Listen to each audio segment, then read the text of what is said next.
What's up, everybody? My name is TJ McLelland. I am the broker of Fitness Realty. I'm bringing you episode 62. Woo! Thank you so much for all of your guys' support. I'm very grateful for each and every one of you that's always there watching our podcast and hanging out with us. So thank you so much. So episode 62 is all about this listening principle that I did hear about. I can't remember if I read it in a book or I just had somebody that's a psychologist or whatever kind of opened my eyes to it or opened my ears to it, really.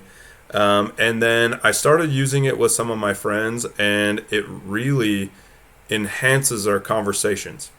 So let me describe what happens. Typically, when you're listening to a friend and you're like, yeah, okay, yep. And then, like, as soon as they stop talking, like, boom, you're right in there with your opinion or your comeback or whatever.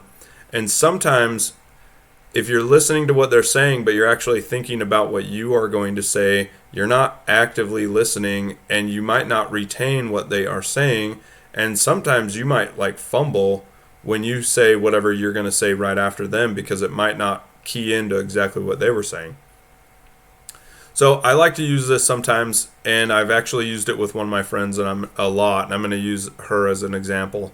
And so the funny thing is let's get into the principle first. So when you're listening and you're saying, yep, and then you start into saying whatever you're going to say right after that, I want you to stop right before you are going to say what you're going to say and say, what I heard you say was blah, blah, blah, and rephrase whatever it was that they said.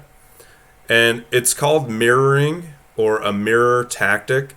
So it's hearing what they said and then regurgitating it or mirroring it back to them. And so a couple things happen here. One, you're actively listening so that you can actually say what they had said in your own words and rephrase. Number two is sometimes when you say what you heard, that's not what they meant. And so they will re-clarify exactly what they did mean, which really enhances conversations.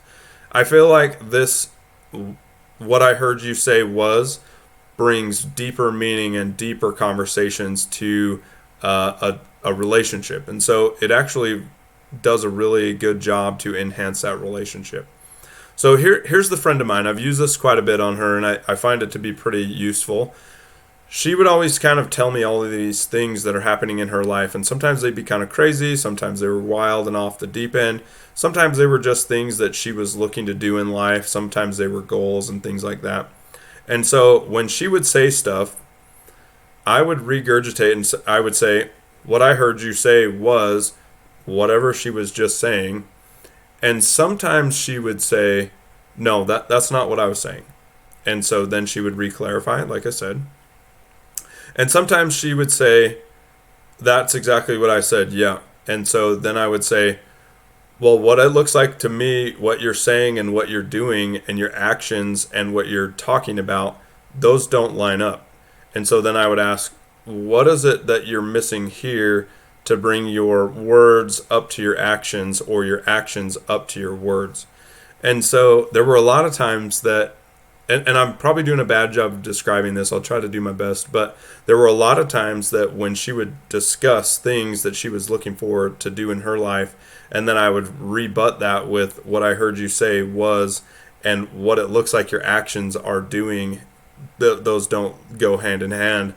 There were a lot of backlash times where she was like, that I don't want to do that, right? Like, or the things that she was saying were things that she didn't actually want to do in life.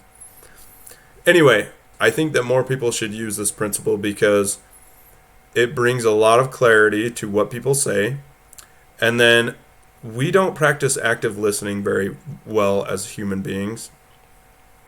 Typically when we're listening, like I said, we're always thinking about what we're going to say.